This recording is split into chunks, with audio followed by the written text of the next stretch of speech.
A doazón de sangue é anónima no 100% dos casos. Pero por esta vez, imos saltar a norma. Eu desde sempre quixen ser doador. O que pasa que de pequena tuve a enfermedade de hepatitis e non sabía se podía doar ou non. Eu sempre o plantexaba cando quería. Hasta que ao final, pois me dixeron que non, que o tipo de hepatitis que eu tuve, pois que non tiña nada que ver e que podía doar. Entón, a partir de entón, xa empecé a doar. E por que queres que só o 4% da población doa? Pois eu non sei, moitas veces falando así ca xente vexo que teñen como medo, que parece que van doar a súa sangre a outras persoas e que se van quedar sin ela. Non sei, son unha maneira de pensar un pouco, pois, que non chego a comprender, porque nunca sabes o que che pode deparar a vida.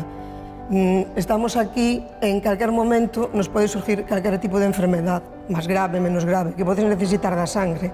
Eu necesitei varias veces a doación de sangre. Pois gracias a eso, a xente como a ti, creo que vamos a poder compartir 30 anos máis de matrimonio.